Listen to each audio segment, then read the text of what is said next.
शालिनी, आओ आओ। आजी की तबीयत कैसी है? ठीक है अभी। अच्छा, आपने डॉक्टर को फोन किया, थैंक यू। हाँ क्या तू भी थैंक यू की कोई जरूरत नहीं। अरे शालिनी बहनी, सुबह सुबह? हाँ, वहीनी को थैंक यू बोलने आई थी। कल रात वहीनी ने फोन नहीं किया होता हॉस्पिटल में तो आज ही पहुंच नहीं पाती टाइम पे। अभी तबीयत ठीक है ना? ठीक है, चलो वहीनी, येते। ध्यान रखना। अच्छा संपदा, चलो मैं निकलता हूँ। नाश्ता तो कर लीजिए। नहीं नहीं नहीं, बहुत लेट हो जाएगा, फिर बाहर कर लूँगा। बाबू बाबू, अरे प्रवीण, आ जा। लफड़ा है ना, काजी का लड़का है ना, नाके पे कबाब का गाड़ी डाल रहा है। चल देखते हैं उसको, समझाते हैं काजी को। प्यार से माना तो ठीक, मैं तो टांगे काट के फेंक दूंगा उसकी मैं। हाँ, अरे तू टेंशन मत ले रे, ये अपना महाराष्ट्र है। ये नाके पे सिर्फ पूरी भाजी और मिसल पाव का गाड़ी लगेगा और बोर्ड पे ऐसा लिखा होगा, स्पॉन्सर्ड बाय अध्यक्ष सुनील पवार करके। लेकिन आप काजी से झगड़ा क्यों करना चाहते हैं? प्यार से भी तो... तू ना अटलाओ को, चल रे गाड़ी काट रे।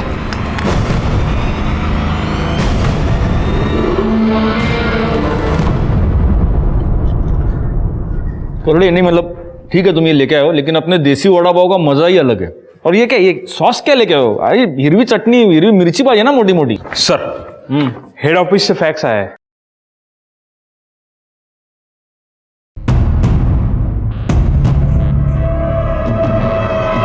गायकवाड़, सबको मेरे केबिन में बुला। हेड ऑफिस से ऑर्डर आया है, मुंब्रा में रेड अलर्ट इशू हुआ है। इसके मुताबिक अगले कुछ दिनों में कोई बड़ी क्रिमिनल एक्टिविटी हो सकती है, जिसके लिए भारी तादाद में गैर कानूनी हथियार थाने शहर में आने की संभावना है। इसीलिए अगले कुछ दिनों तक अगर कोई भी सस्पिशियस एक्टिविटी, आदमी औरत दिखे तो तुरंत एक्शन लीजिए। Yes sir. यू मे गो।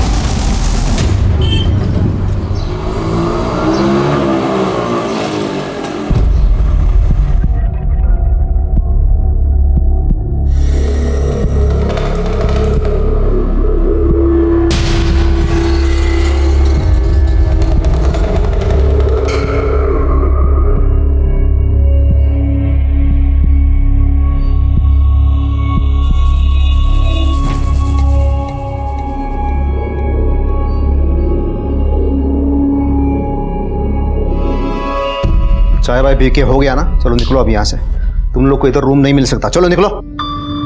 भाईजान, भाईजान हम लोग बहुत मुसीबत में, थोड़ा रहम कीजिए बस कुछ दिनों के लिए। अबे कुछ दिनों के लिए, कुछ घंटे के लिए मैं तुम लोगों को अपने घर में नहीं रखेगा। चलो निकलो। क्या बोल रहे हैं आप? घर आए हुए मेहमानों से ऐसे बात करते हैं क्या? ये मेहमान की बच्ची, इधर मेरे को मालूम नहीं ये लोग कौन है करके। मालूम, इंसान है हमारे जैसे। ये इंसानों के वजह से भाईजान हम लोग गलत नहीं है, निकाह करके आए। आपको यकीन नहीं तो हम काजी का करारनामा दिखा सकते हैं, थोड़ा मदद कीजिए हमारी। आपको जो किराया चाहिए हम दे देंगे। क्या पैसे का लालच दे रहा है तू मेरे को? बोलना। जबान दी है मैंने, ये यहीं रहेंगे। तेरे को मालूम है ना कौन सी पार्टी के लिए काम करता हूँ मैं? उन लोग को पता चल गया ना कि मैंने इन लोग को अपने घर में रखा है, सबसे पहले मेरे को फोड़ देंगे वो। अभी के अभी कल्टी करवा इन लोगों को। चल रहे जनाब, जनाब खुदा के लिए हमारी मदद कर दीजिए, बस कुछ दिनों के लिए हमें यहाँ पनाह दे दीजिए। हम आपको ज्यादा परेशान नहीं करेंगे, अल्लाह ताला आपकी हर मुराद पूरी करेंगे, बस हमारी मदद कर दीजिए। हाथ जोड़ने की क्या जरूरत है? चलो ठीक है, दे दिया मैंने कमरा। अब खुश है? शुक्रिया जनाब। लेकिन बहुत ज्यादा खुश नहीं होने का, और घर के बाहर ज्यादा घूमना फिरना नहीं। हाँ, और जो नमाज दुआ जो पढ़ता है ना, वो ऊपर कमरे में पढ़ने का। वो क्या, वो मेरे एरिया में थोड़ा सा टेंशन चल रहा है इसलिए बोल रहा हूँ। जी जनाब। शुक्रिया। कमरा देखो, ऊपर जा। आइए मैं आपकी मदद कर देती हूँ। अस्सलाम वालेकुम भाईजान। जी खैरियत से पहुंच गए? हाँ, रहने को मिल गया था। हाँ, हम आपको एड्रेस सेंड करते हैं ना, आप अपना बंदा भेज के बक्सा उठा लीजिए। अल्लाह हाफिज। क्या कहा उन्होंने? वो एक नंबर सेंड कर रहे हैं, उसे फ़ोन करेंगे तो बक्सा लेकर जाएगा।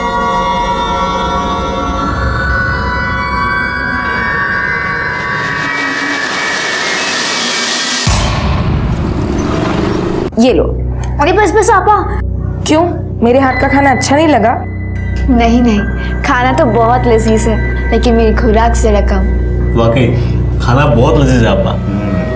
ये संपदा खाना तो अच्छा बनाती है, लेकिन रोज वेज खा खा के तो बोर हो गया मैं। अगर ये मटन बिरयानी ऐसा कुछ हो जाए तो मज़ा आएगा। अरे हाँ मुमताज़, तुम्हें मटन बिरयानी बनाना आता है क्या? भाईजान मुमताज़ तो बहुत ही उम्दा बिरयानी बनाती है, आपका पेट भर जाएगा पर नीयत नहीं। तो फिर ठीक है, कल का प्लान मुमताज़ के हाथ की मटन बिरयानी। बेशक।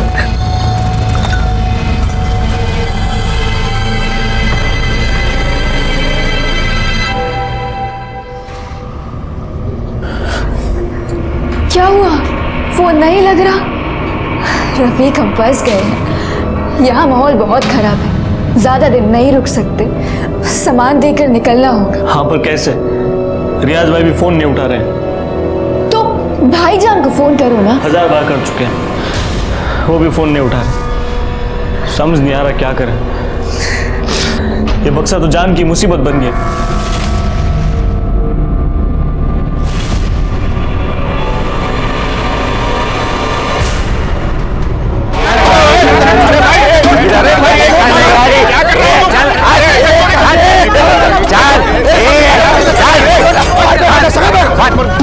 मैंने कहा था इनसे काजी से झगड़ा मत करना। ए काजी, तेरे को प्यार से समझाया था मैंने, ये कबाब का गाड़ी बिरयानी का गाड़ी इधर नहीं डालने का। तो ये बात तेरे दिमाग में घुसता नहीं क्या? अरे हमको भी धंधा करने का है ना, कहाँ जाके धंधा करेगा? जब मैं बोल रहा हूँ तो बीच में नहीं बोलने का। अरे क्या बहुत चर्बी चढ़ी है तेरे को? हाँ, सिर्फ तू ही नहीं, तेरे साथ जो भी है ना, सबका खीमा बना के इधर ही बेचेगा मैं। और तेरे को गाड़ी डालने का ही है ना, तो उधर जाना, क्योंकि जब तक मैं इधर है ना, यहाँ पर ये गाड़ी नहीं लगेगा, मैं बता रहा हूँ। चल तोड़ रहे, उठा के बैठ। अरे वो गाड़ी फेंक दो उधर। ये लोग क्या कर रहे हैं? देखो देखो ये क्या कर दिया। एक मिनट सुनील भाऊ, आप एक पार्टी के विभागाध्यक्ष हो और फिर भी आप सड़क पे ऐसे मारपीट कर रहे हो। अरे साहब, ये काजी सलाह, ये बिना म्युनिसिपैलिटी के परमिशन के अपने एरिया में ये बिरयानी कबाब का गाड़ी डाल रहा है, इसको थोड़ा सा सबक सिखा रहा था मैं बस। एक मिनट, अगर गाड़ी बेकायदा है ना तो आप कंप्लेंट कर सकते हैं, खुद सड़क पे उतर के मारपीट करने की कोई जरूरत नहीं है। वही समझा रहा था साहब मैं उसको, वही आप रुकिए, मैं आपसे बाद में बात करूंगा। सुनील बाबू जरा आप साइड में आइए। गायकवाड़, ये सबको पहले खाली करो इधर से। चला आप इधर आइए। सुनील बाबू, ये सब अभी रहने दीजिए, मैं आज आपसे एक मदद मांगने आया हूँ। अरे बोला ना, मैं सबकी मदद करने के लिए बैठा हूँ। काय पाहिजे बोला। हेड ऑफिस से हम लोगों के पास एक रेड अलर्ट आया है। मुंब्रा में कोई बड़ी क्रिमिनल एक्टिविटी होने की संभावना है और इसलिए हम सब पर चेकिंग कर ही रहे हैं। लेकिन आप अपने कार्यकर्ताओं से, अपने लोगों से, मोहल्ले वालों से रिक्वेस्ट कीजिए कि प्लीज़ अलर्ट रहिए, और ख़ास तौर पे अगर कोई भी नया किराएदार आता है तो सबसे पहले हमें इन्फॉर्म कीजिए।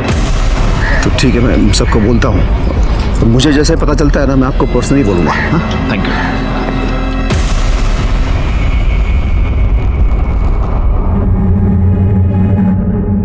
अरे ये भाई लोग, यहाँ पे तमाशा नहीं चल रहा है, चलो निकलो।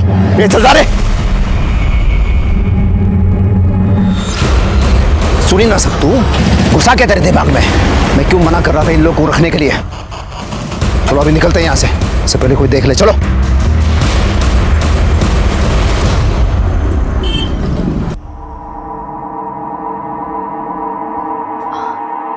हाँ पा, दीजिए हम कर देते हैं। नहीं मैं कर लूंगी। कोई बात नहीं, हम कर देंगे।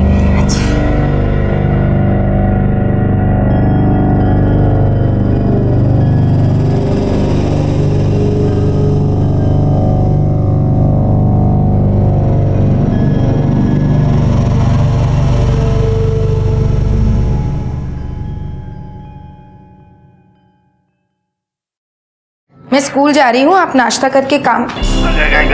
अरे अभी तक तैयार नहीं हुए, आज काम पे नहीं जाना है क्या? अरे वो कल का मटन बिरयानी ना बहुत ज़्यादा हो गया, वो थोड़े पेट में गड़बड़ी हो गई है। देखो अगर ठीक हो जाता है ना तो मैं जाता हूँ। मैं छुट्टी ले लूँ, कोई दवाई ले आऊँ? अरे नहीं, उतना ज़्यादा नहीं है। देखो तुम जाओ, नहीं तो क्या तुम्हें स्कूल में देरी हो जाएगी। जाओ। अपना ध्यान रखिएगा।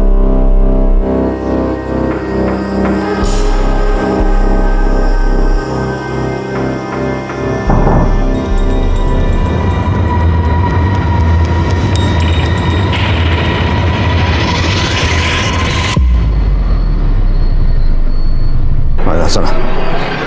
अरे दर्शन, प्रवीण, अच्छा, अपने सारे कार्यकर्ता वो माने, शिरवाड़कर, साळुंके सब आ रहे हैं ना? सब आ रहे हैं। क्योंकि क्या मुझे इसमें पार्टी में सबका समर्थन चाहिए, तभी मैं बात को आगे बढ़ा सकूँ। हाँ भाऊ, बरोबर है। लेट होने वाला है, भाऊ ने बोला था टाइम से आने का। भाऊ आपके साला सब आलूस में रागिणी। नमस्ते जीजा जी। नमस्ते, कैसी हो तुम? मैं अच्छी। अच्छा सुन ना, तेरी ताई तेरे को बहुत याद कर रही है। जब तेरे को टाइम मिले तो घर पे आ जाना। ठीक है, कल आती हूँ। ओके ठीक, कल आना। बाय जीजा जी। Bye bye. बाय दादा। क्या रे, अपने जीजा के यहाँ तू काम करेगा, इसका मतलब जब मन में आएगा तब उठ के आएगा तू? हाँ, अरे मैं पगार देता हूँ ना तेरे को, तो टाइम पे आने का, काम करने का। तेरे को मालूम था ना इस पार्टी का मीटिंग है करके? वो रागिनी को कॉलेज में थोड़ा काम था इसलिए लेट हो गया। अरे तो बोल के जाने का ना। चल अब शुरू कर, और आधे घंटे में मेरे को सब तैयार चाहिए। चल चल चल चल। कुत्र्यासारखं वागवता तुम्हाला भाऊजी, कुछ भी बोलते हैं, अचानक भड़क जाते हैं मेरे पे। ऑफिस में सब लोग मजाक उड़ाते हैं मेरा। अब बात करो ना उनके साथ। देख, ये तेरे और उनके बीच की बात है, मुझे बीच में मत डाल। और वैसे भी गलती तेरी है, थोड़ा पढ़ लिख लेता तो ऐसे गालियां नहीं सुननी पड़ती तुझे। एक तो उन्होंने तुझे काम पे रखा, ऊपर से तू उन्हीं की शिकायत कर रहा है। नहीं जम रहा है ना तुझे, तो छोड़ दे, कोई और काम ढूंढ। ठीक है, समझ रहा हूँ मैं, सब पति है ना आपके, वो कुछ भी हो जाए आप उनकी साइड लोगी। पर याद रखना ताई, जिस दिन मेरी सटक गई ना, बहुत भारी पड़ेगा आपको।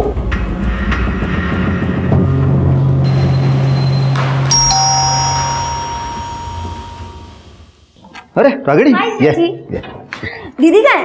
दीदी। अरे रागिणी तू लेट हो गई, तेरी ताई तो निकल गई स्कूल के लिए। दीदी चली गई? हाँ, मैंने मस्त आप दोनों के लिए पोहा बनाया। अब दीदी तो चली गई, आप खा के देखो कैसा है। तूने बनाया तो अच्छा ही होगा ना। देखो मैं चम्मच लाती वाह वाह वाह। हूँ। मैं अपने हाथों से खिलाती हूँ। अच्छा खिला। कैसा है?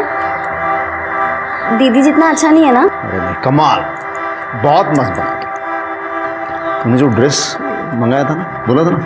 वो ड्रेस? हाँ, मैं लेके आया, अंदर रखा है, जा। आप पोहा खाओ, मैं देख के आती हूँ। अरे तेरे जीजा को क्या समझाया तूने? हाँ रखा है जीजा जी ने ड्रेस। अरे रागिनी कहाँ देख रही है तू? वहाँ नहीं है। कहाँ है ड्रेस जीजा जी? मैं देता हूँ।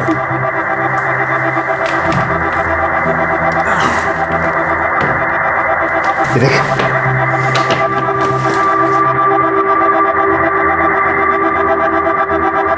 वाह, कितना ब्यूटीफुल ड्रेस है ना जीजा जी।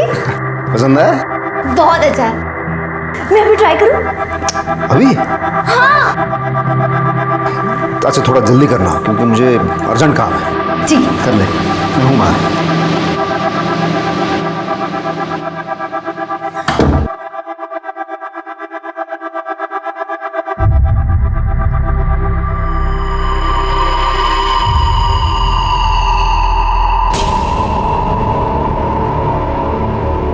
ये लोग तो फोन ही नहीं उठा रहे, अब क्या करें इस बक्से का? यहीं छोड़ के भाग जाते। क्या नाम है आपकी बेटी का, कब से लापता है? संपदा पवार नाव आहे साहेब तिचं। 2 दिन से मेरी बेटी गायब है साहब। उसके पति को भी नहीं मालूम वो कहाँ गई। मतलब शादीशुदा है? तो कंप्लेंट लिखवाने के लिए उसका पति क्यों नहीं आया, आप लोग क्यों आए? क्या नाम है उसके पति का, क्या करता है? सुनील पवार नाम है साहब, अध्यक्ष है ये एरिया का वो। सुनील पवार, सुनील बाबू? हाँ। अरे उनको तो जानता हूं मैं। तो सुनील बाबू की पत्नी 2 दिन से गायब है और सुनील बाबू ने कंप्लेंट नहीं की? सर एक्चुअली ताइना एक स्कूल में पढ़ाती है और 17 तारीख को वो स्कूल की तरफ से लोनावला पिकनिक ही गई थी। पर दीदी को तो कल आ जाना चाहिए था, और जब वो नहीं आई और मेरा फ़ोन भी नहीं उठाया तो मैंने जीजा जी को फ़ोन किया और उन्होंने बताया कि दीदी तो आई नहीं है वापस। और जब अगले सुबह मैंने फिर से कॉल किया तो जीजा जी को और टेंशन हो गई, तो वो उसे ढूंढने लोनावला गए। शायद इसलिए ही नहीं आए। आप लोगों ने स्कूल में फ़ोन किया? हाँ, सबसे पहले मैंने स्कूल में ही फ़ोन किया था साहब, लेकिन वो लोग बोले कि तुम्हारी बेटी पिकनिक पे गई नहीं, और जो लोग पिकनिक पे गए थे वो 1 दिन पहले ही आ गए साहब। ओह, ठीक है, आप एक काम कीजिए, संपदा के फोटोग्राफ्स और डिटेल्स यहाँ गायकवाड़ के पास दे दीजिए। हम जल्द से जल्द उन्हें ढूंढने की कोशिश करेंगे। जी साहब, मेहरबानी होगी। Thank you sir. सोच सोच के दिमाग का दही हो गया है, पता नहीं वो संपदा किधर चली गई। आपको पता है कितना टेंशन है मेरे को? सुनील बाबू, आपके फैमिली में आप दोनों के अलावा और कौन कौन है? फैमिली के नाम पे तो मेरे घर में सिर्फ मैं और संपदा है, बाकी एक भाड़ोतरी था, नई नई शादी करके आए थे। हाँ, मुझे लगता है इन्होंने उनको रूम भाड़े पे देके बहुत बड़ा गलती किया है। आपने रूम भाड़े पे दिया था? किसको? क्या नाम था उनका? रफीक और मुमताज बेग नाम था। क्या? सुनील बाबू, मैंने आपसे पर्सनली मिलकर आपको हेड ऑफिस से जो रेड अलर्ट आया था उसके बारे में बताया था। मैंने नहीं रखा उनको, वो संपदा को उन दोनों ने पटाया। संपदा मानी नहीं, मैं क्या करता फिर? देना पड़ा मुझे, लेकिन वो बहुत दिनों तक रहे नहीं थे, वो बहुत जल्दी चले गए थे। आप एक पॉलिटिकल पार्टी के विभागाध्यक्ष हैं, आप इतनी बात समझते नहीं? वो लोग अगर क्रिमिनल एक्टिविटीज में इन्वॉल्व होंगे तो वैसे ही एक जगह पर बहुत दिन रुकेंगे नहीं। कब गए वो लोग? वो 17 तारीख को, तो संपदा वो पिकनिक के लिए चले गई थे ना तब। और कहाँ गए? वो मैंने पूछा नहीं। अच्छा, आपने उनके बारे में कुछ सस्पिशियस, कुछ ऐसा नोटिस किया? ऐसा कुछ खास नहीं है, तो वो दोनों हमेशा अपने कमरे में रहते थे, लेकिन वो जो रफीक था ना, वो थोड़ा सा अजीब था। दोनों के पास एक बक्सा था और रफीक उस बक्से से कभी दूर नहीं हटता था। मालूम नहीं था उस बक्से में क्या था। अच्छा, आपके पास उनका आईडी होगा, हाँ, कुछ एड्रेस प्रूफ होगा, कुछ तो होगा, फ़ोन नंबर होगा, गायकवाड़ के पास दे दीजिए। नहीं, वो तो नहीं लिया मैंने, मतलब संपदा ने लिया होगा तो मुझे नहीं पता। हाँ, लेकिन वो रफीक के पास एक मोबाइल था, उसके नंबर लेने की कभी ज़रूरत नहीं पड़ी मुझे। लेकिन अब लगता है वो सारे डिटेल्स लेने चाहिए थे। अब लगता है आप लोगों की वजह से ही हमारे देश में सिक्योरिटी लैप्सेस होते हैं। उनको आपके पास लेके कौन आया था? कोई लेके नहीं आया था, वो दोनों संपदा को कहाँ रास्ते में मिले थे। बोले अभी अभी शादी करके आए हैं, सर पे छत चाहिए, और येड़ी सीधा घर पे लेके आई वो। उनकी शक्ल पहचान पाएंगे आप? याद है? हाँ। स्केच बनवा सकते हैं? हाँ।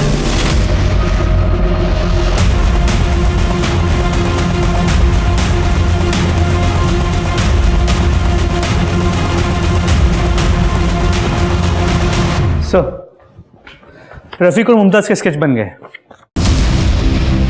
ग्रेट। फौरन ये स्केचेस आसपास के पुलिस स्टेशन और हमारे खबरियों को भिजवा दो। हमें किसी भी हालत में इन्हें पकड़ना होगा, इससे पहले कि ये किसी आपराधिक घटना को अंजाम दे दें। सर,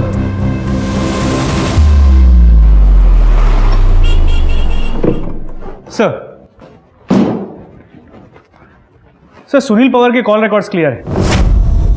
उसके लोकेशन रिकॉर्ड के मुताबिक वो लोनावाला गया था, शायद संपदा को ढूंढने के लिए। लेकिन संपदा के कॉल रिकॉर्ड्स एज एक्सपेक्टेड नहीं है। संपदा का फोन संपदा के गायब होने के 2 दिन बाद तक, मतलब कल शाम तक एक्टिव था, लेकिन उसकी लोकेशन लोनावाला की नहीं थी, यही मुमरा की थी। और उसका फोन इस दौरान कई बार स्विच ऑन और स्विच ऑफ हुआ। हर बार स्विच ऑन हुआ सिर्फ फोटोज रागिनी को भेजने के लिए। सर, मुझे लगता है कोई हमें मिसलीड करने की कोशिश कर रहा है। अब ये कंफर्म हो गया गायकवाड़ कि संपदा कभी लोनावाला गई नहीं थी, वो यहीं पर थी। और सर, सबसे इंपॉर्टेंट बात, संपदा के फोन से आखिरी कॉल किया गया था 100 पे। ये कॉल 5 सेकंड के लिए चला, जिसके बाद कट हो गया, और इसके बाद संपदा ने वापस कॉल नहीं किया। संपदा और ये कपल एक साथ गायब हुए। हो सकता है इस कपल ने संपदा को किडनैप किया हो। उनसे बचने के लिए जब वो 100 डायल कर रही होगी, तब इन लोगों ने संपदा को पकड़ लिया और फोन कट कर दिया। और फिर किसी को शक ना हो, इसलिए रागिनी को लोनावाला के पिक्चर्स भेजते रहे। सुनील भाऊ ने हमें इस कपल के बारे में ना बताकर बहुत बड़ी गलती की है। एक काम करो, 17 जनवरी को संपदा गायब हुई। उस दिन सुनील भाऊ के घर के आसपास जितने भी फोन्स एक्टिवेटेड थे, उन सब के बारे में बता दो। सर, हाँ, Mumra police station inspector Jadhav बोलते हैं। ठीक से देखो कुछ मिलता है क्या? मांगे वा चलो। सर पे बहुत बुरी तरह से चोट लगी है। लाश को पहली बार किसने देखा था? सिर्फ जवळ मिटा घर है, वहाँ के कुछ लोगों ने सबसे पहले बॉडी देखी है। सर, आपने जो फोटो भेजी थी उससे हमने मैच किया और आपको इन्फॉर्म किया। की वजह से मौत हुई? नहीं सर, शायद इससे हुआ। आसपास कुछ मर्डर वेपन, इसका मोबाइल, आई कार्ड कुछ भी मिला? नहीं सर, हमने काफ़ी ढूंढने की कोशिश की, लेकिन कुछ नहीं मिला। गायकवाड़, बॉडी को पोस्टमार्टम के लिए भेज दो और इसके परिवार वालों को इन्फॉर्म करो, कह दो कि शिनाख्त के लिए आ जाए। सर,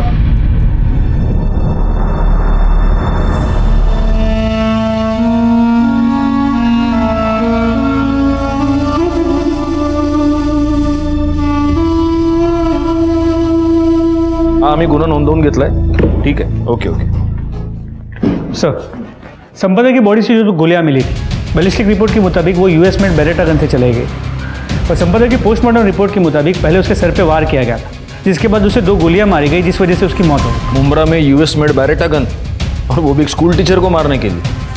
गायकवाड़, ये काम जरूर उस कपल का ही है। सर,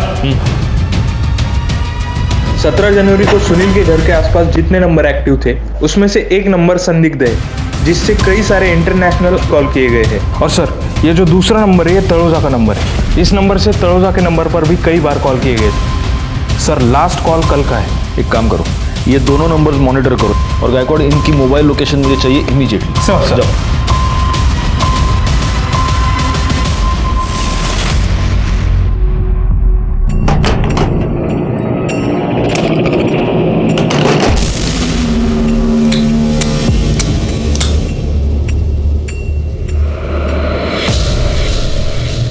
इसमें 2 गोलियां कम है, कहाँ गई? हमें नहीं पता रियाज भाई, हमने तो इन्हें छुआ भी नहीं, हमें तो चलानी भी नहीं आती। हमारा काम इस बक्से को आपके हवाले करना था, हमने कर दिया। अब हम चलते हैं, अल्लाह हाफिज भाई। अरे ऐसे कैसे चलते हैं हम, कहाँ चलते हैं? जिस मिशन का आगाज किया है उसे अंजाम भी तो तुम्हें ही देना होगा ना। मतलब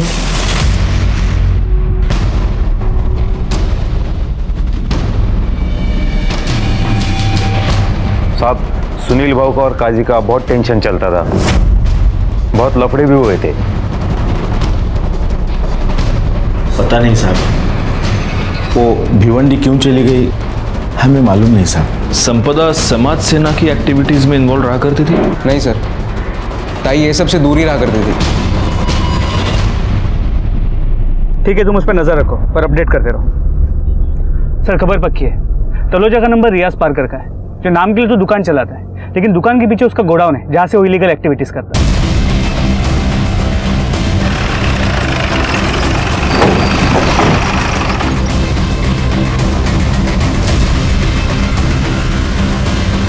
रियाज जी?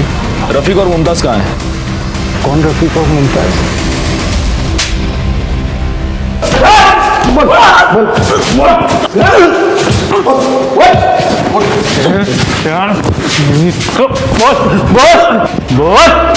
गायकवाड़,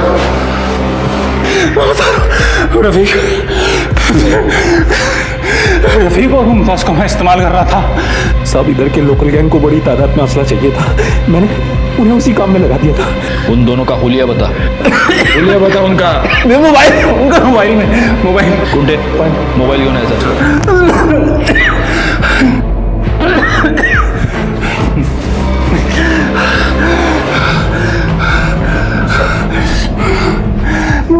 चल बोल, दिखा दिखा दिखा। ये दोनों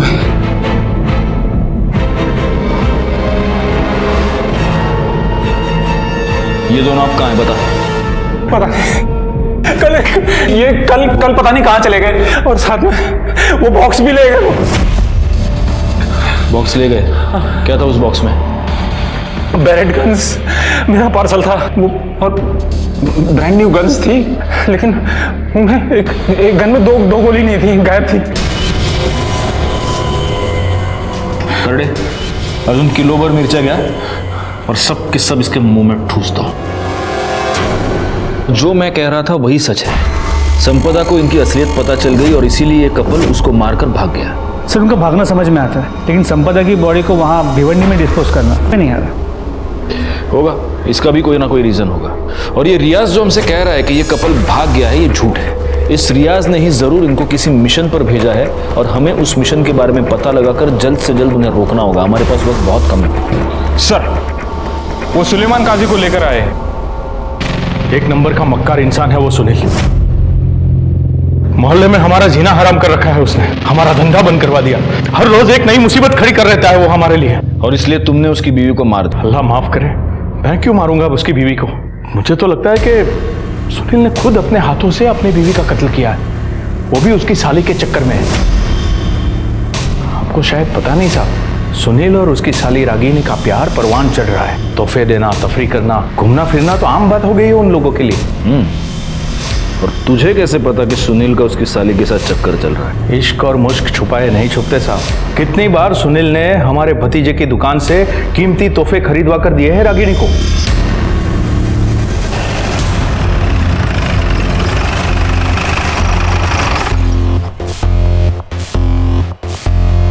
चेक करो।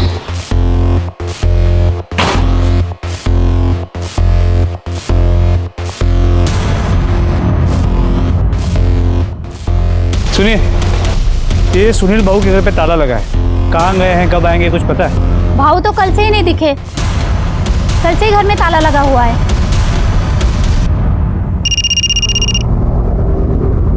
हाँ बोलो।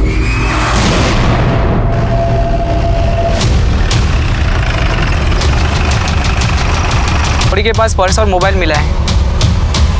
देखो भाई को।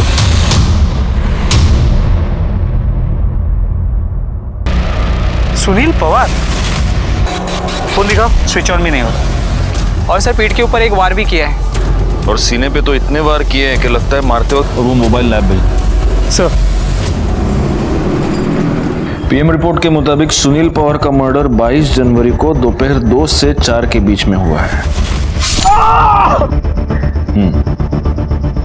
और सबसे खास बात यह है गायकवाड़ कि सुनील के बॉडी पर 8 से 9 इंच के चाकू से कम 20 बार वार किए गए हैं। 20 बार मतलब जिसने भी सुनील बाबू का मर्डर किया है उसने बहुत ही गुस्से और नफरत में उसका मर्डर किया है। और इसीलिए उसका खून होने के बाद, वो मरने के बाद भी वो मर्डर उस पर लगातार वार करता रहा।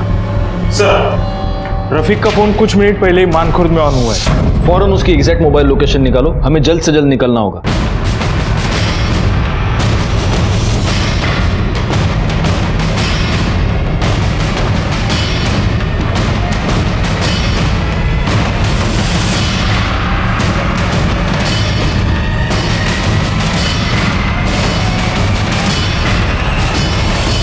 अस्सलाम वालेकुम भाईजान, सामान हम दे देंगे। आप हमारे मतलब की बात कीजिए जी।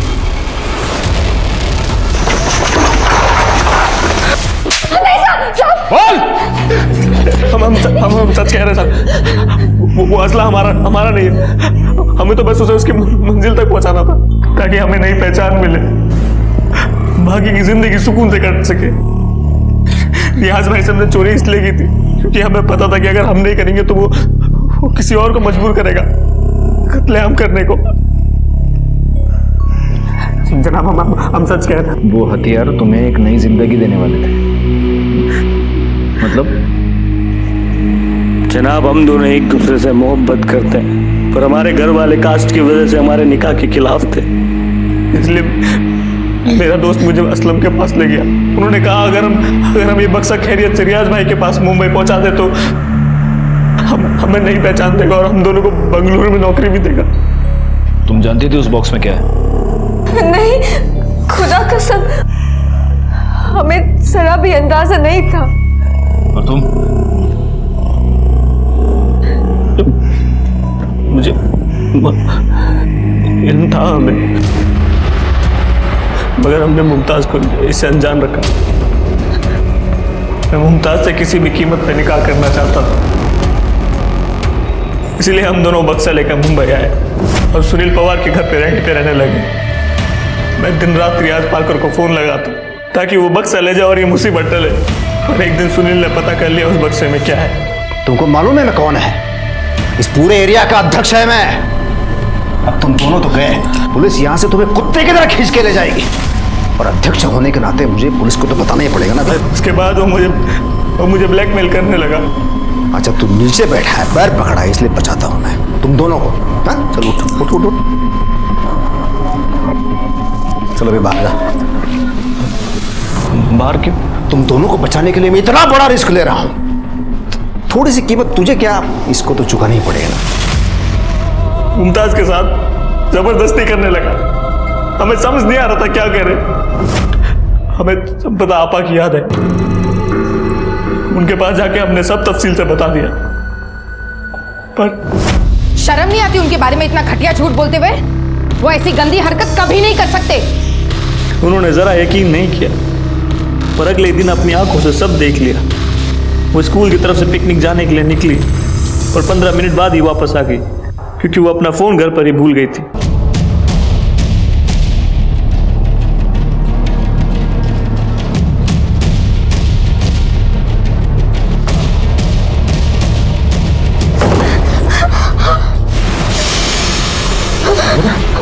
इसका मतलब ये लोग सच बोल रहे थे। मैंने इनकी बात पे भरोसा नहीं किया। तुम पर आंख बंद करके मैंने भरोसा किया और तुम ये सब।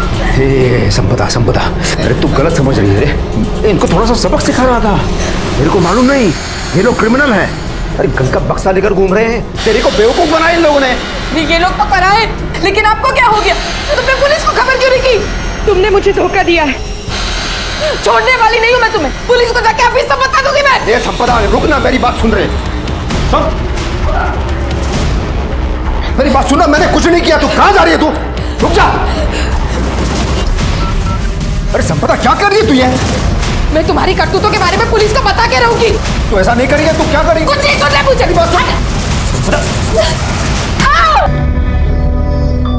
जनाब, वो गन उसने हमारे बक्से से निकाली थी। जिस दिन तो उसे वो बक्सा मिला उसने अपने कब्जे में ले लिया। उसके बाद वो निकल गया और कुछ घंटे बाद प्रवीण के साथ वापस आया और हम दोनों को घर से बाहर निकालने लगा। भाईजान, हम कहाँ? चल भाई, बहुत बड़ा लफड़ा हो गया। चलो बात।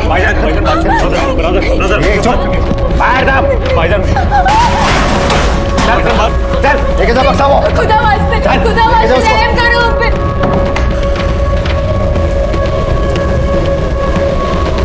इसका मतलब ये प्रवीण भी इन्वॉल्व था? सुनील ने ही नहीं, प्रवीण ने भी मेरे साथ एक बार नहीं कई बार जबरदस्ती। लेकिन हम ये कैसे मान ले कि तुम दोनों सच कह रहे हो? जनाब, हम मानते हैं कि हम गलत हैं, मगर ऊपर वाला गवाह है कि हम सच बोल रहे हैं। इसके बाद हमें हमारे लिए कुछ नहीं बोलना। आगे अल्लाह मालिक। तुम दोनों ने सरेंडर नहीं किया, इसलिए जब तक प्रूव नहीं होता तब तक तुम दोनों सस्पेक्ट ही रहोगे। ले जाओ इनको। चल दे। साहब माफ करो।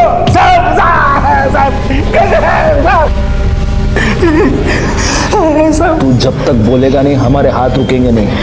बोल। बता दो साहब। बोल।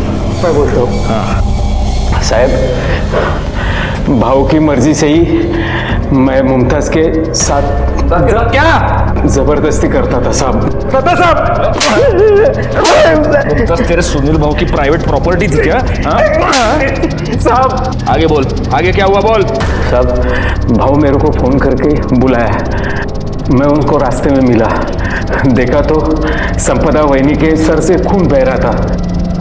वो बेहोश थी। फिर हम लोग उधर से भिवंडी चले गए, सुनसान जगह। आगे क्या हुआ बोल। बता दो साहब। फिर भाव ने वहिनी का फोन मेरे पास दिया और बोला कि थोड़ी थोड़ी देर बाद चालू करने का और इंटरनेट से लोनावला के फोटो रागिनी को भेज देने का। फिर उसके बाद उन्होंने वो फोन तोड़ के फेंकने के लिए कहा। ये सब चीज भाव ने जेल में जाने से बचने के लिए वहिनी का मर्डर किया साहब। और तेरे सुनील भाव को क्यों मारा तूने? माँ कसम साहब, मैंने नहीं मारा। मुमताज पर रेप करने के जुर्म में और संपदा के मर्डर में मदद करने के जुर्म में तेरे को अरेस्ट करता हूं।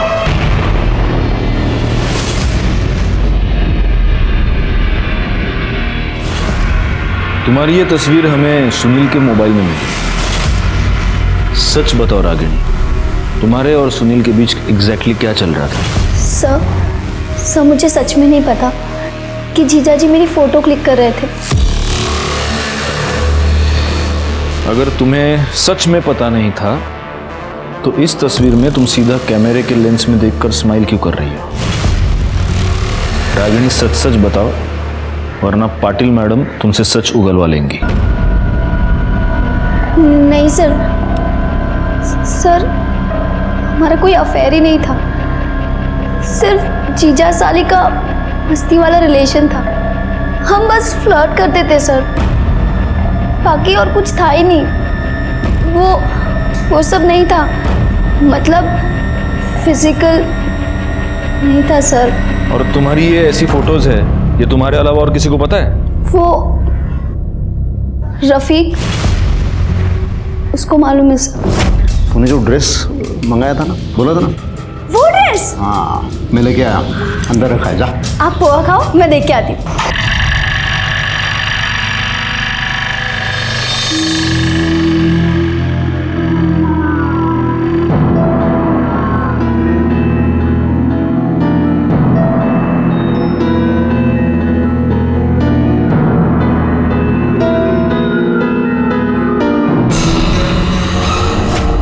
सुनील पवार ने रागिनी की कपड़े बदलते हुए तस्वीरें निकाली थी। तूने ये बात हमें क्यों नहीं बताई? जनाब वो ऐसा कुछ हमें याद नहीं आया, हम तो वहाँ गलती से मौजूद थे। और वैसे भी उस बेगैरत बेशरम आदमी के बारे में ये जान के कौन सा कुछ नया जान लेते हैं आप। गलती से मौजूद था, लेकिन इस गलती का तो फायदा खूब उठाया होगा तूने। बता, किस किस को बताया इस बारे में? संपदा को, जयदेव को?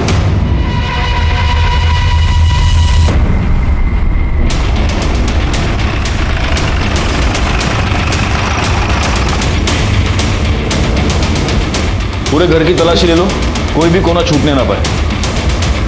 चलो बाहर चलो।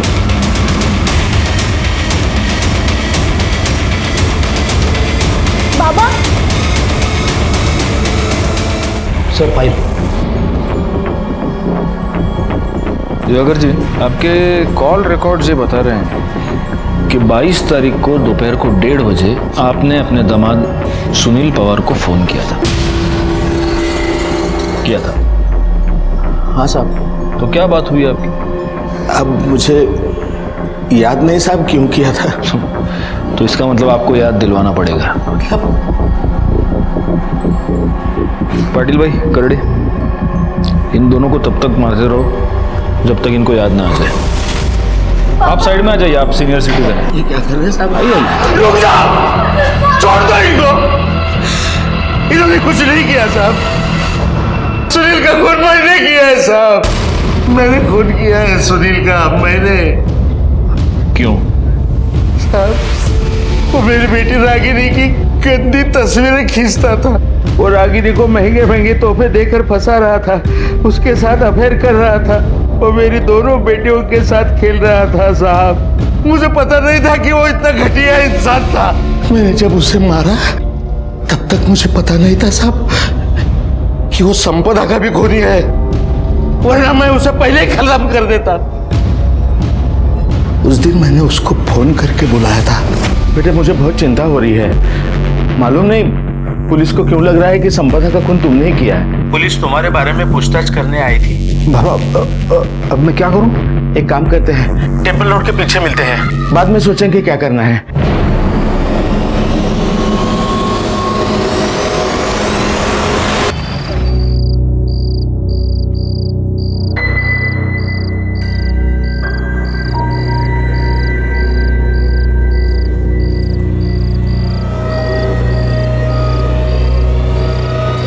मैं सुरेश जायसवाल नासिक महाराष्ट्र का निवासी हूं और अभी मैं 2 बजे एक वीडियो बना रहा हूं। मेरी जान को खतरा है।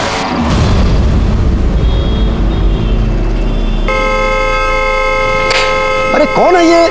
नॉन स्टॉप हॉर्न बजा रहा है। जी कौन है? कौन? अरे ये जायसवाल साहब की गाड़ी है। आओ थोड़ा देखते हैं। ऋषि सीधा बैठो बेटा, लेस बांध रही हूँ ना मैं। मम्मी लेट हो रहा, टिफिन दो ना। हाँ आई बाबा, फटाफट फटाफट। ये लो ऋषि, ये बैग दी पापा।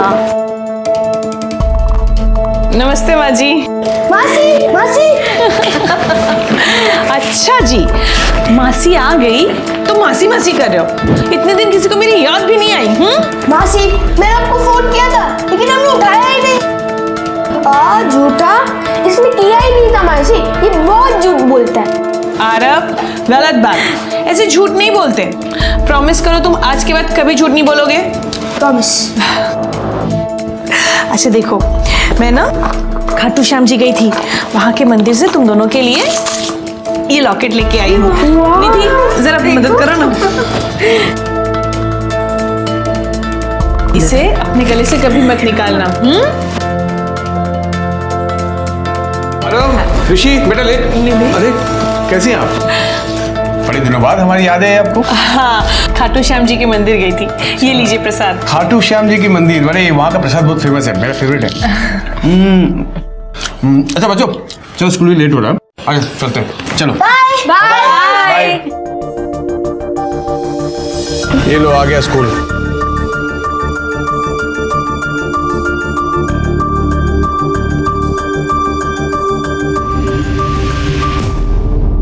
अच्छा, अब मैं चलती हूँ, राजीव से भी मिलने जाना है, उसको भी प्रसाद दे आऊं। सुना है मेरी बहन ने मुझे याद किया। अरे अच्छा हुआ तो यहीं आ गया, ये ले खाटू श्याम जी का प्रसाद लाई हूँ। Thank you so much. अच्छा अब मैं चलती हूँ, मुझे ना बैग पैक करना है। दीदी आप कहीं जा रही हैं? हाँ, ऑफिस के काम से 2 दिन के लिए बाहर जा रही हूँ, बस ये चाबियां देने आई थी। बीच बीच में जरा चक्कर मार लेना, नजर रखना जरा घर पे। दीदी ये भी कोई कहने वाली बात है? अच्छा माँ जी चलती हूँ। चलो मैं तुम्हें छोड़ने आती हूँ।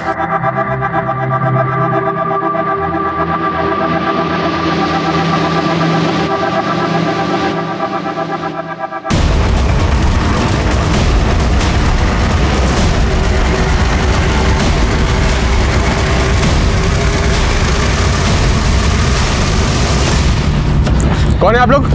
क्या चाहते हैं आप लोग? अरे कहाँ लेके गए आप लोग?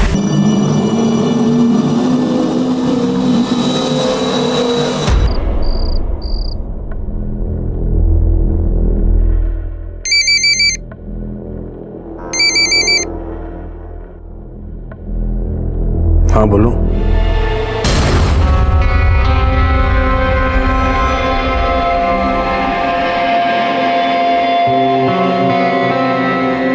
बस दिन में ऑफिस और रात में लैपटॉप।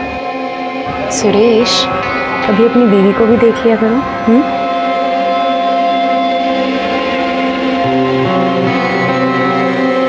क्या हुआ, ऐसे क्यों देख रहे हो? नहीं कुछ नहीं।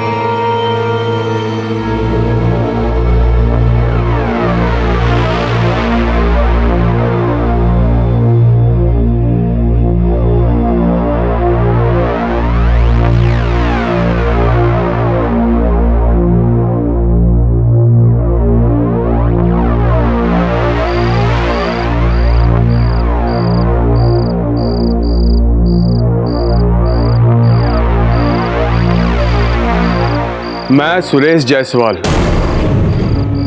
नासिक महाराष्ट्र का निवासी हूं और अभी मैं 2 बजे एक वीडियो बना रहा हूं। मेरी जान को खतरा है।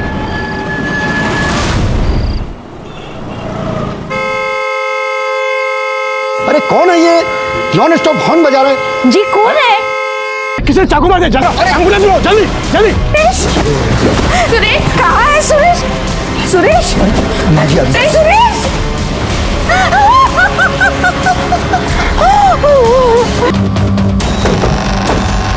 हटिए हटिए वहां से। चाकू अभी तक पेट में ही है। एक काम करो, फोरेंसिक वाले को फोन करो। सर इनको सबसे पहले किसने देखा? अब मैंने देखा था सर, बहुत देर से हॉर्न बजाने की आवाज आ रही थी। नजदीक जाके देखा तो अपना सुरेश भाई थे। इनकी फैमिली है? ये सर इनकी फैमिली है सर।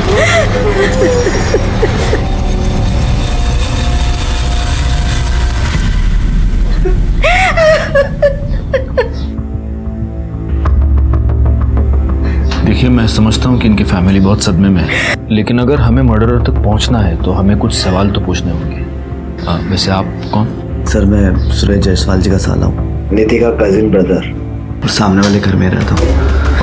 ओके। अच्छा मुझे एक बात बताइए, ये सुरेश जायसवाल एग्जैक्टली क्या काम करते थे? सर उनकी मनी लैंडिंग की फर्म थी। अच्छा, तो इस मनी लैंडिंग के सिलसिले में किसी के साथ कोई झगड़ा, कोई दुश्मनी, ऐसा कुछ? साहब अगर कोई प्रॉब्लम होती भी तो वो हमें क्यों बताता? बहुत लायक बेटा था, हम लोगों को अगर कोई परेशानी होवे इसके लिए उसने आज तक कभी कुछ भी नहीं बताया हम लोगों को। वैसे ये सुरेश जायसवाल के पास उनका अपना लैपटॉप तो होगा, तो उनका लैपटॉप हमें सीज करना होगा। क्या हो गया भाई को?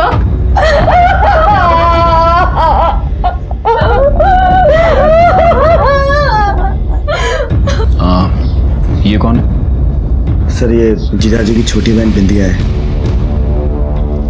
और ये उनके हस्बैंड हेमंत। ठीक है, मतलब उनकी वाइफ से तो अभी बात नहीं कर सकते, मैं समझ सकता हूँ बहुत सदमे में है। लेकिन अगर आपको कुछ भी ज़रूरी इन्फॉर्मेशन याद आ जाए, कुछ भी बात, तो आप प्लीज़ हमें कांटेक्ट कीजिए।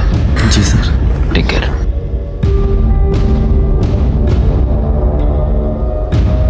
मासी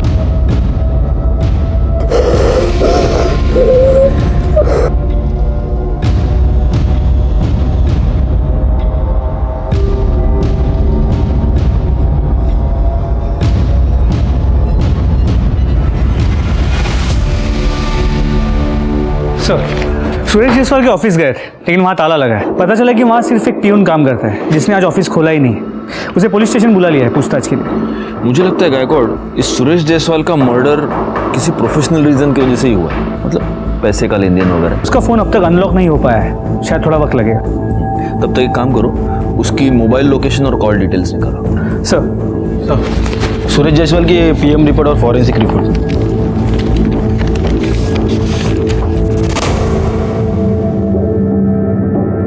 मर्डर 15 सितंबर को दोपहर 2 से 4 के बीच हुआ है। Cause of death excessive blood loss, जो कि चाकू के वार की वजह से हो सकता है। सर, फॉरेंसिक रिपोर्ट के मुताबिक उसके कार में सिर्फ सुरेश के ही फिंगरप्रिंट्स मिले, लेकिन उसके पेट पे जो चाकू था उस पे सुरेश के अलावा एक 8 से 10 साल के बच्चे के फिंगरप्रिंट्स हैं। बच्चा? कहीं सुरेश का बेटा आरव तो नहीं? आरव? इतना छोटा बच्चा मर्डर क्यों करेगा? गायकवाड़, मैंने अपने करियर में ऐसे बहुत सारे केसेस देखे जहां पर बच्चों ने मर्डर किया है, इसलिए बहुत हैरानी की बात नहीं है। लेकिन सर, फिर भी आपको ऐसा क्यों लगता है कि आरव मर्डर करे, वो भी अपने बाप का? मैंने एक बात नोटिस की थी, इस आरव के आंखों में दुख नहीं, गुस्सा था। हो सकता है उसने अपने बाप का मर्डर किया, हो सकता है ना भी किया हो, लेकिन कुछ तो गड़बड़ है जिसकी वजह से वो बच्चा उस दिन बहुत ही एबनॉर्मली बिहेव कर रहा था। आपको बच्चों से क्या बात करनी है? सर वो ऑलरेडी सदमे में है और आप एक बच्चों से। एक मिनट, हमें सिर्फ उनसे बात करनी है, और वो भी हम आप लोगों के प्रेजेंस में ही करेंगे। प्लीज बुलाइए।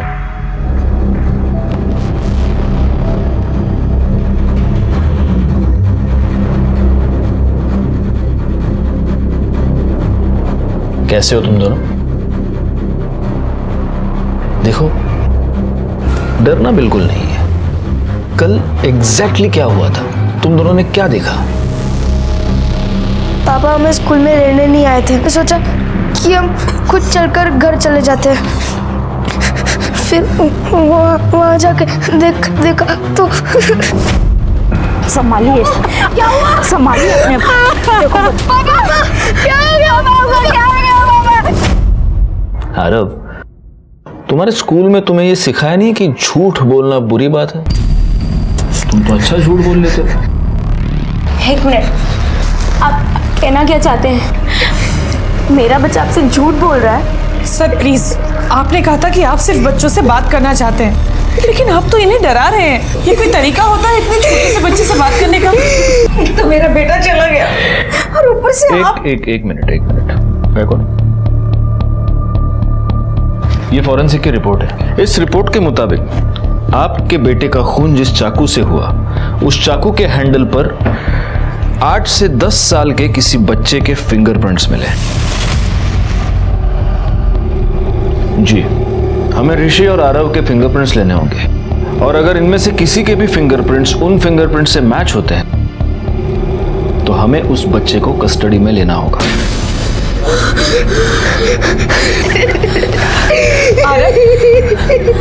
आरव बेटा, तुमने अंकल को सब कुछ सच बताया है ना? हाँ? नहीं मासी, जी भैया ने झूठ बोला था। तो अब ऋषि सच क्या है तुम हमें बता दो, चलो। जब हम स्कूल से आ रहे थे तब पापा की गाड़ी बाहर ही खड़ी थी, वहाँ कोई नहीं था, तो हम उधर देखने गए कि क्या हुआ।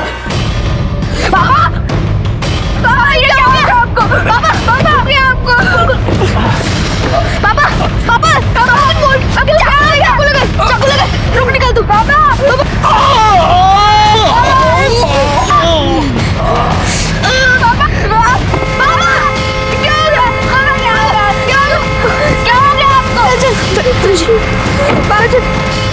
मैं और भैया वहीं छुपे थे, फिर जब मम्मी और दादी वहाँ पे आए तो हम भी उधर चले गए। आरव, ऋषि सही कह रहा है, यही हुआ था? यही हुआ था। फिर भी हमें इनके फिंगरप्रिंट्स तो लेने ही होंगे, उसके लिए आपको इनको लेकर पुलिस स्टेशन आना होगा। बेटा ऐसे हाथ रखो, गुड। अब वो हाथ, गुड। बेटा अब तुम हाथ रखो, अब वो हाथ, वेरी गुड। हो गया फट से। चलो अब ये बताओ कि क्या खाओगे? चॉकलेट खाओगे, वड़ा पाव खाओगे, क्या खाओगे? मैं वड़ा पाव नहीं खाता। हाँ, जब मम्मी घर पे बनाती है तब भी ये नहीं खाता। मैं तो 2 खाता हूँ। Very good. मेरी मम्मी बहुत अच्छी है, वो बहुत टेस्टी वड़ा पाव बनाती है। वो अच्छी नहीं है, वो बहुत गंदी है। क्यों? ऐसा क्या किया है मम्मी ने? वो गंदे काम करती है। मतलब? वो राजीव मामा के साथ गंदे काम करती है। राजीव कोई आ जाएगा, क्या कर रहे हो? राजीव छोड़ो ना मुझे।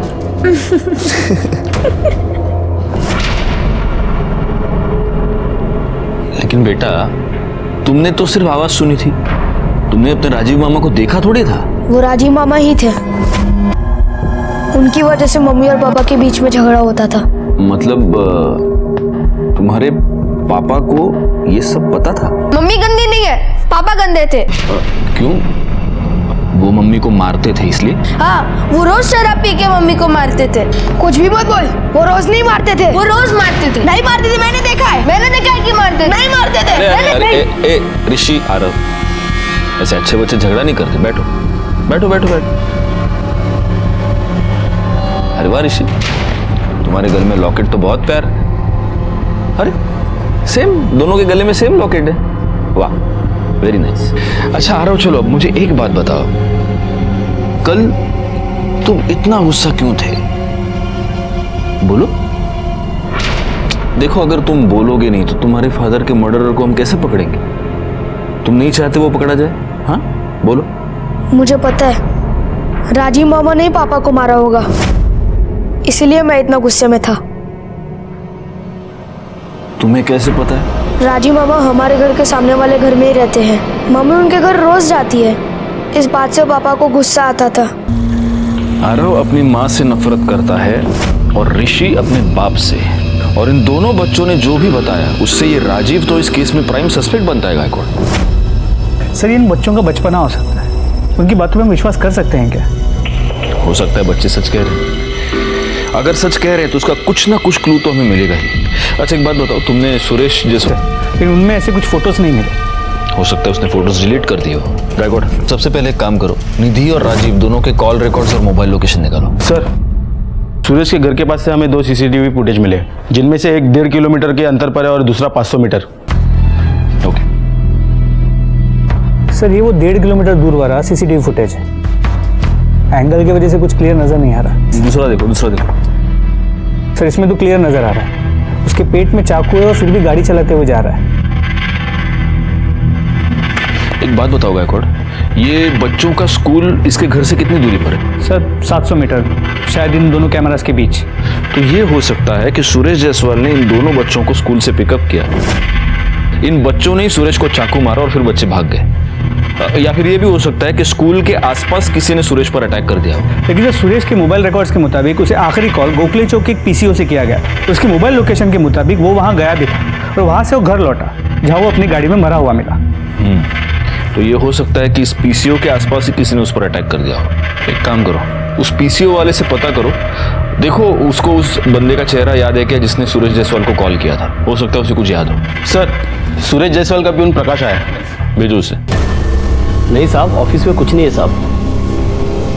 ऐसे कैसे कुछ नहीं है? अरे कुछ तो होगा ना, क्या सिर्फ टेबल कुर्सी है ऑफिस में? किसी क्लाइंट की फाइल, हिसाब किताब कुछ तो होगा। साहब मेरी बात का यकीन कीजिए साहब, वहाँ कुछ नहीं है। फाइल तो क्या, किसी के नाम का एक कागज तक नहीं है सर। अगर आपको विश्वास हो तो आप चलकर खुद देख लीजिए। मैंने कहा था ना गायकवाड़, मनी लेंडर आदमी है, पीछे कोई भी सबूत नहीं छोड़ेगा। अच्छा एक बात बताओ, तुम्हारे साहब का किसी से कोई झगड़ा था? मतलब तुमने कुछ देखा हो ऑफिस के अंदर, ऑफिस के बाहर, कहीं भी कुछ भी? साहब बाहर का तो कुछ पता नहीं है, लेकिन कुछ दिन पहले उनकी बहन और जीजा आए थे सर। हिस्से के नाम पे मुझे मिला ही क्या है? हाँ हिस्से के बाद भी बहुत कुछ दिया है मैंने तुम्हें।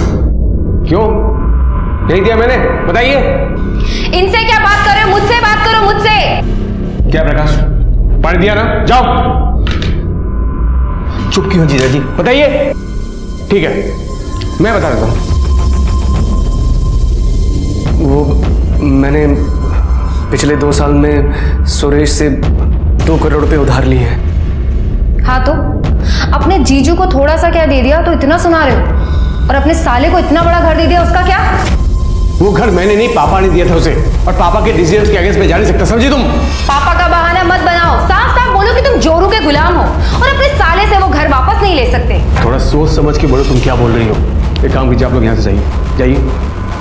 जितना कर सकता था कर चुका हूं मैं, अब मैं तुम लोगों के लिए कुछ नहीं कर सकता। खड़ी क्यों, जाइए। सर गुस्से में बोली गई बात का मतलब ये नहीं होता कि मैं अपने सगे भाई को मार दूं, और मैं वहां पे अपने हक मांगने के लिए गई थी। और जब तुम्हें तुम्हारा हक नहीं मिला तब तुमने अपने भाई को मार दिया।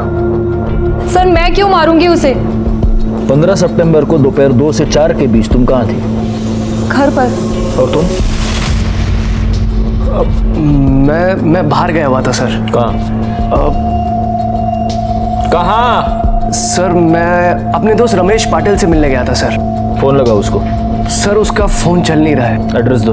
सर नासिक में है ही नहीं, वो राजस्थान गया सर किसी काम से। राजस्थान गया तो अपना घर उठाकर साथ ले गया क्या? घर का एड्रेस दो। रानी एड्रेस क्या झगड़ना? तुमने सुरेश जायसवाल को धमकी दी और उसके 4 दिन बाद उसका मर्डर हुआ। दोनों इस केस में प्राइम सस्पेक्ट हो। जब तक ये केस सॉल्व नहीं होता तुम में से कोई भी नासिक छोड़कर जा नहीं सकता। हेमंत के कॉल रिकॉर्ड्स और मोबाइल लोकेशन निकालो, चेक करो ये सच बोल रहा है या नहीं। सर और ये भी पता करो कि उसका दोस्त वो रमेश पाटिल वो वाकई राजस्थान गया है या नहीं, क्योंकि मुझे ये हेमंत बड़ा गड़बड़ आदमी लगा। सर सूरज जायसवाल का फोन अनलॉक हो गया, देखिए इसमें क्या मिला। अगर मुझे कुछ हो जाता है तो उसके जिम्मेदार ये 4 लोग होंगे। ओरिजिन सॉल्यूशन के ओनर रोहन लौस्कर, नवीन गडकरी, इन दोनों को मैंने 10 करोड़ रुपए दिए थे और पिछले 8 महीने से इन्होंने मुझे एक भी इंटरेस्ट नहीं दिया है। और तीसरा है सीनियर इंस्पेक्टर मकरंद सिंधे, जिसने मेरे साथ 2 करोड़ इन्वेस्ट किए हैं। और चौथा एस्टेट एजेंट धनंजय पाटिल, जिसने मेरे साथ 5 करोड़ इन्वेस्ट किए हैं। ये दोनों भी मेरी जान के पीछे पड़े हुए हैं, क्योंकि मैं इन्हें इंटरेस्ट नहीं दे पा रहा हूँ। अगर मुझे कुछ हो जाता है तो ये 4 लोग जिम्मेदार होंगे। अब तक मुझे ऐसा लग रहा था कि सुरेश जायसवाल का मर्डर घर के किसी आदमी ने किया है, लेकिन अब इस वीडियो से साफ है कि बाहर वाला भी कोई हो सकता है। एक काम करो गायकवाड़, इसने जिन लोगों के नाम लिए हैं, रोशन, नवीन और धनंजय, इन तीनों से तुम बात करो। तब तक मैं सीनियर पीआई मकरंद शिंदे से बात करता हूँ। क्या प्रूफ है आपके पास कि मैंने 2 करोड़ रुपए दिए थे? कोई भी आदमी वीडियो में कुछ भी कह देगा और आप यकीन कर लेंगे? नहीं, ऐसे कैसे यकीन करेंगे? और प्रूफ तो हमारे पास कुछ है नहीं। लेकिन कैसे है शिंदे साहब, आप भी जानते हैं हमारे डिपार्टमेंट के बहुत सारे लोग पास्ट में भी कुछ गलत सलत करते हुए पकड़े जाते हैं। मैं सिर्फ ये कंफर्म करना चाहता हूं कि आप उन लोगों में से नहीं हैं। हाँ बताइए, कहाँ थे 15 तारीख को आप? 15 सितंबर को मैं सिन्नर में था और वहां पर गैर कानूनी तरीके से चलने वाले क्लिकर बार में मैंने रेड की थी। और इसका प्रूफ आपको आसानी से मिल जाएगा। जी बिल्कुल, लेकिन कैसा है, जब तक ये इन्वेस्टिगेशन खत्म नहीं हो जाती, you are one of the suspects. जब सबूत मिल जाए तो मुझे कॉल कर देना, मैं आ जाऊंगा। हाँ, मैंने सुरेश के साथ पैसे इन्वेस्ट किए थे, और जब उसने पैसे लौटाए नहीं तो तुमने उसे मारने की धमकी दी थी। जब करोड़ों अटके पड़े हो ना तो धमकी देनी पड़ती है, इसलिए 15 सितंबर को तुमने सुरेश को मार के अपनी धमकी को सच कर दिया, है ना? उसे मारने से मेरा क्या फायदा, उल्टा मेरा नुकसान है। मुझे मेरे पैसे मिलने की उम्मीद खत्म हो जाएगी। मैं क्यों मारूंगा उसे? उसके मर्डर में मेरा कोई हाथ नहीं। तो फिर 15 सितंबर दोपहर 2 से 4 के बीच में तुम कहाँ थे? इसी ऑफिस में, यही केबिन में। जी हाँ। अगर ऑफिस में थे तो इस कैमरा की फुटेज में तो दिखाई दोगे ना? फुटेज मंगाओ, फुटेज मंगाओ।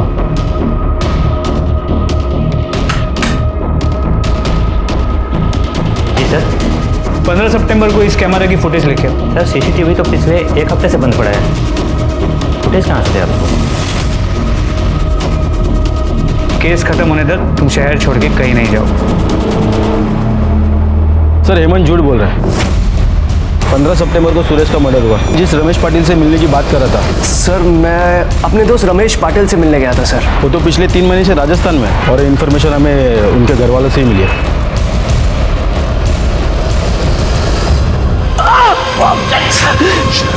15 तारीख को कहाँ था तू? बोल, हमसे झूठ क्यों बोला?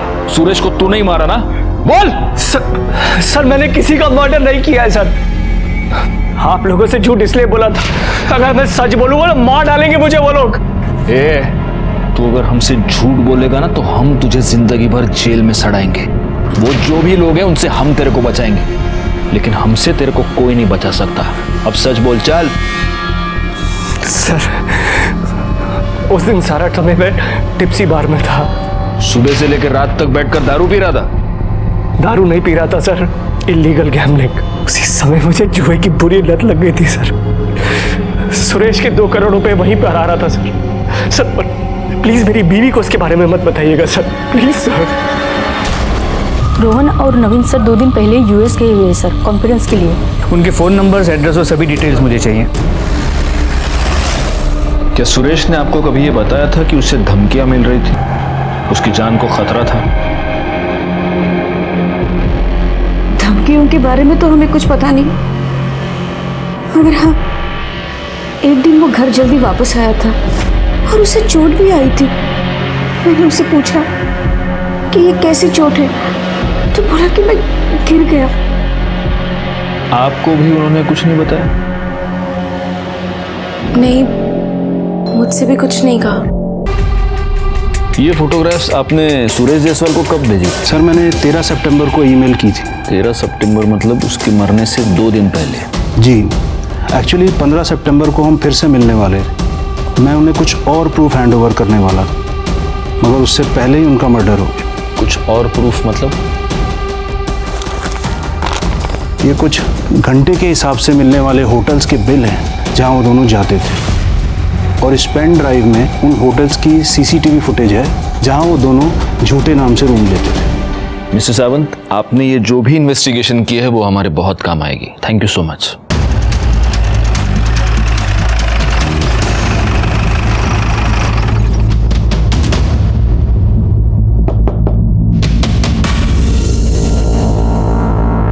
सर ये घर मुझे जीजाजी के पापा ने रहने के लिए दिया है, ताकि मैं उन लोगों के आसपास रह सकूं और उनका ख्याल रख सकूं। कितने साल से हो यहाँ पर? सर निधि की शादी को 10 साल हो गए। उसकी शादी के कुछ समय बाद ही मैं यहाँ आ गया था। अच्छा, और उसके पहले भी टच में थे? हाँ सर, निधि मेरे ताऊजी की लड़की है। सर बहन है मेरी, तो टच में तो रहूंगा ना। बस इतना ही? हाँ सर। गायकवाड़,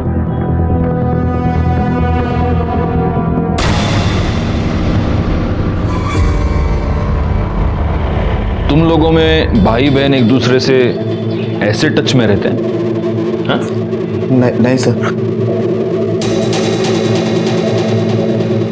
देख, सब सच सच बता दे, वरना क्या है, जो हमारा गायकवाड़ है ना, उसके हाथ में बहुत खुजली होती है, और वो सारी खुजली उतारने के लिए तेरे को धोना पड़ेगा तेरे ही घर में। बोल। सर वो मैं और निधि ना बचपन से एक दूसरे से प्यार करते थे। अब सर आप लोगों को तो पता है ना कि हमारे समाज में भाई बहन शादी नहीं कर सकते। इसलिए तो उसका पीछा करता हुआ यहाँ तक आ गया उसकी शादी के बाद, और उसके साथ अपना रिलेशन तूने कंटिन्यू रखा। लेकिन इतने से तेरा दिल नहीं भरा। तुझे इस बात का बहुत गुस्सा था कि उसका पति तुम दोनों के बीच में आ गया है, और इसीलिए तूने उसका मर्डर कर दिया। नहीं सर, मैंने उसको नहीं मारा। तो तेरे कॉल रिकॉर्ड्स में सुपारी किलर पांड्या साटम का नंबर क्या कर रहा है? मौसम का हाल जानने के लिए फोन करता है क्या उसको? हाँ? गायकवाड़ ऐसे नहीं बोलेगा। हम चल के निधि से बात करते हैं। तब तक रानी इसको उठा के डाल दो गाड़ी में और पुलिस स्टेशन ले जाके फोड़ना शुरू कर दो। सर निधि तो घर पे नहीं है, वो तो मार्केट गई है। पर बात क्या है सर? वो जैसे ही घर आती है हमें इन्फॉर्म कर दीजिए। मगर क्यों? क्या बात है? देखिए, पहले आपने मेरे दोनों पोतों को परेशान किया। जब उनके खिलाफ आपको कुछ भी सबूत नहीं मिला तो अब आप मेरे बहू को परेशान करना चाहते हो? वैसे आपकी उम्र का लिहाज करते हुए मैं आपसे बताना नहीं चाहता था, लेकिन गायकवाड़ दिखाओ उनको।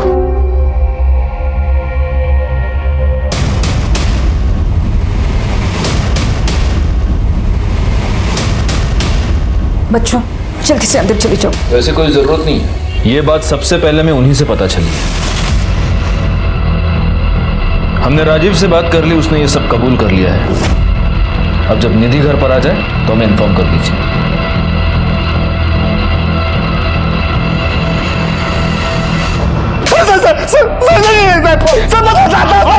बताता।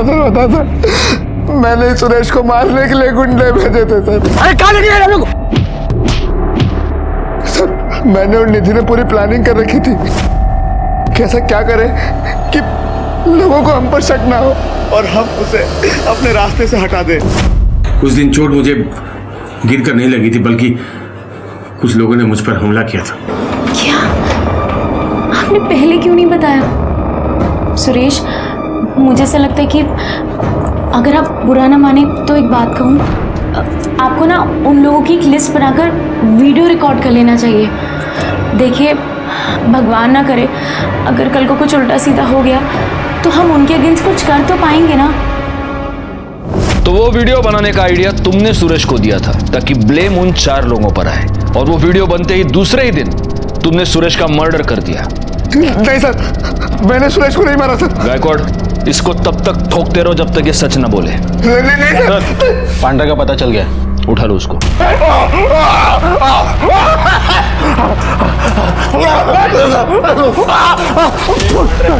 बोल बोल। राणे रुकेगा नहीं हमारा। उसका खुद का खेत है मिर्ची का, उधर का ही मिर्ची है सब। सब बता दो। सब। हाँ बोल बोल बोल। राजीव ने सुरेश की टुकाई करवाने के लिए कहा था, तो मैंने अपने 4-5 आदमी बैठकर उसकी पिटाई करवा दी। और फिर साहब उसने बाद में उसका मर्डर करने के लिए कहा, तो सब मैंने अपने हाथ जोड़ दिए। मैंने मना कर दिया साहब। क्यों? हाथ क्यों जोड़े तूने? अचानक तेरे अंतरात्मा की आवाज जागृत हो गई। राणे, काला मिर्ची, हम भी अंतरात्मा की आवाज। बोलता मिर्ची मत खाइए, बोलता था सब क्योंकि साहब उसने मेरे पुराने पैसे नहीं दिए थे। सब खाली पॉकेट खाए को मैं किसी का मर्डर करूंगा साहब।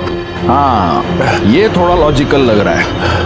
खैर, सुरेश को तूने मारा या नहीं ये तो हम पता लगा के रहेंगे, लेकिन उस पर असॉल्ट करने के जुर्म में तो तू यहीं रहेगा और राणे के हाथ से मिर्ची खाता रहेगा। ठीक है सर। बिंदिया का फोन था, निधि घर पे वापस आ गई। 2 लेडी कांस्टेबल्स को लेके जाओ और निधि को यहाँ ले आओ।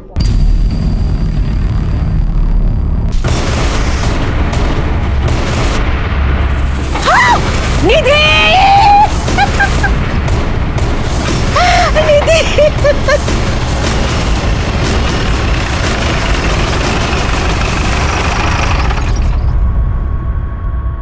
हटिए।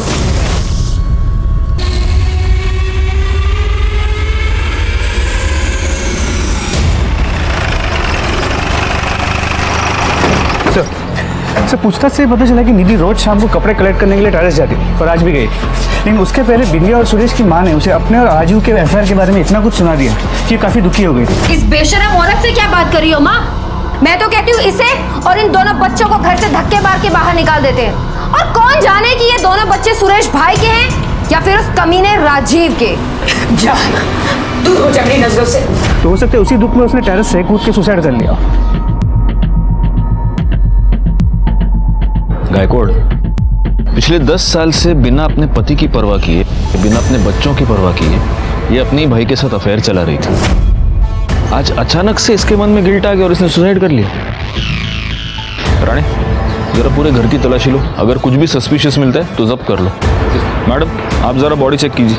एक बात बताओ गायकवाड़, जब ये वारदात हुई तब घर में कौन कौन था? सुरेश की माँ, उसकी बहन बिंदिया, दोनों बच्चे आरव और ऋषि।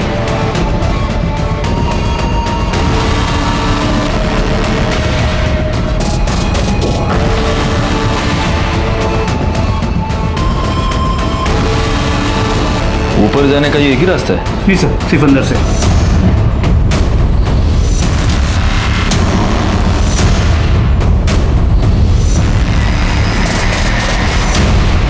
ये नीचे कूदी नहीं है गायकवाड़, इसे किसी ने धक्का दिया है, क्योंकि अगर ये खुद कूद जाती तो इतनी दूर जाकर नहीं गिरती, यहीं नीचे ही गिरती।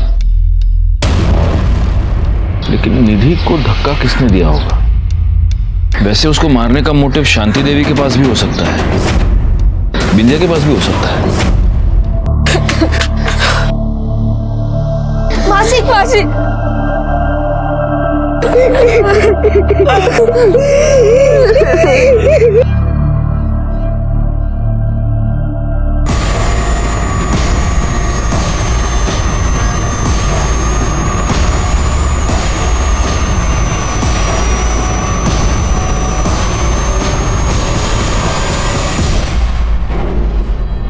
आरव, ये लॉकेट तुम्हारी है? मेरा लॉकेट? हाँ, ये लॉकेट तुम्हारा है और ये लॉकेट मुझे छत पर पड़ा हुआ मिला। ये लॉकेट वहां कैसे पहुंचे? अंकल, मैं अपने और ऋषि के कपड़े लेने गया था। लेकिन ये काम तो रोज तुम्हारी माँ करती थी, तो आज तुम क्यों गए? हम बैग पैक कर रहे थे, हम मम्मी को छोड़ के मासी के पास रहने जा रहे थे। आरव सच कह रहा है सर, इसने मुझे फोन करके यहाँ जो कुछ भी हुआ वो सब बताया था। ये दोनों निधि को छोड़कर मेरे पास आकर रहना चाहते थे। मैंने कहा कि मैं आती हूँ, बात करती हूँ। मैं नहीं चाहती थी कि आरव और ऋषि निधि को छोड़कर जाए। जब आरव ने फोन किया तभी आ जाती तो आज शायद निधि से ना होती। आरव, अब मुझे बिल्कुल सच सच बताओ कि जब तुम ऊपर गए तब क्या हुआ? मैं ऋषि और मेरे कपड़े लेने गया था, फिर आवाज आई।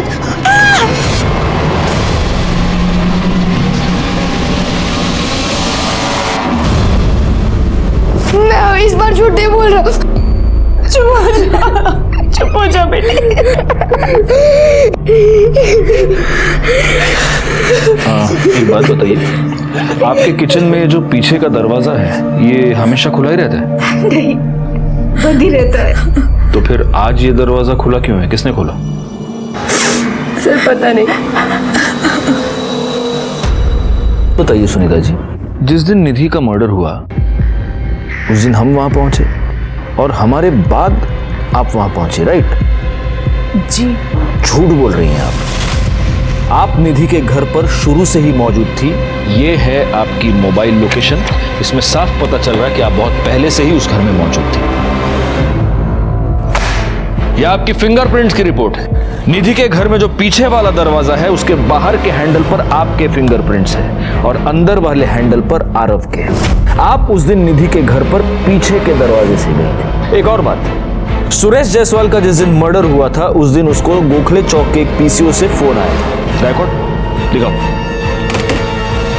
उस पीसीओ के आसपास की सीसीटीवी फुटेज हमें मिली है और उस सीसीटीवी फुटेज में ये आप हैं।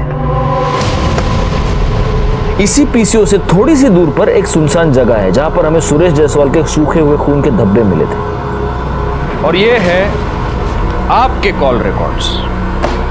आप उस दिन उस जगह पर मौजूद थी। सुरेश जायसवाल की मौत 15 मिनट तक खून के बहने की वजह से हुई है। और आपकी जानकारी के लिए मैं आपको बता दूं, उस सुनसान जगह से लेकर सुरेश के घर तक पहुंचने में लगभग उतना ही टाइम लगता है। अब मैं तुमसे ये जानना चाहता हूं सुनीता कि ये दोनों खून तुमने क्यों किए? मैंने आरव और ऋषि को आने के लिए ये सब किया, उनकी ममता में किया।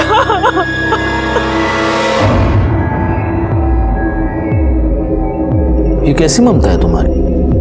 जिन दो बच्चों से तुम बेहद प्यार करती थी, तुमने उन्हीं दो बच्चों को अनाथ बना दिया और उनको अनाथ बनाने के बाद तुम उन्हें अपनाना चाहती थी। हाँ, मेरी शादी के 1 साल के अंदर ही मैं प्रेग्नेंट हो गई, फिर मेरे हस्बैंड की डेथ हो गई और मेरा मिसकैरेज हो गया। डॉक्टर्स ने मुझे कहा कि मैं फिर से मां नहीं बन सकती। मेरा लगाव आरव और ऋषि की तरफ बढ़ने लगा। मैं उन्हें अपने बच्चों की तरह देखने लगी और वो लोग भी मुझे अपने माँ बाप से ज्यादा प्यार करते थे। और मुझे निधि और राजीव के बारे में भी पता चल गया था। निधि और सुरेश के झगड़ों के बारे में मुझे बच्चों ने बताया। मैंने तभी डिसाइड कर लिया कि मैं इन दोनों को मार कर मैं बच्चों को अपने साथ ले जाऊंगी। गोखले चौक के पीसीओ से मैंने फोन करके कहा कि जरूरी बात करनी है। ये कहकर मैंने सुरेश को वहां बुलाया। मुझे डर था कि अगर सुरेश बच गया तो वो सबको मेरे बारे में बता देगा, लेकिन वो मर गया। अब निधि की बारी थी। मुझे पता था कि निधि रोज शाम को छत पर कपड़े लेने जाती थी, लेकिन मैं सबकी नजरों से बचकर वहां जाना चाहती थी। मैंने आरव से झूठ बोला कि मैं उसकी मम्मी से बात करने आ रही हूँ, पीछे का दरवाजा खुला रखे। फिर मैं उस दरवाजे से चुपचाप छत पर चली गई और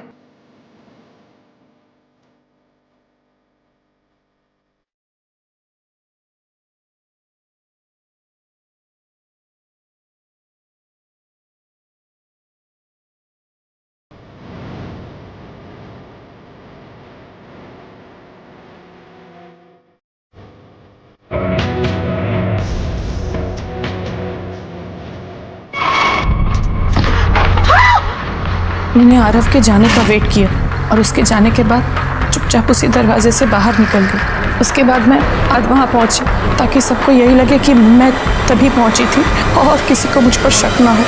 मैंने ये सब आरव और ऋषि के लिए किया, लेकिन शायद मेरी किस्मत में वो है ही नहीं। सुरेश जायसवाल और निधि जायसवाल के मर्डर के जुर्म में मैं तुम्हें अरेस्ट करता हूँ सुनीता। क्यों जाएगा? ये एक ऐसा केस था जिसमें एक छोटे से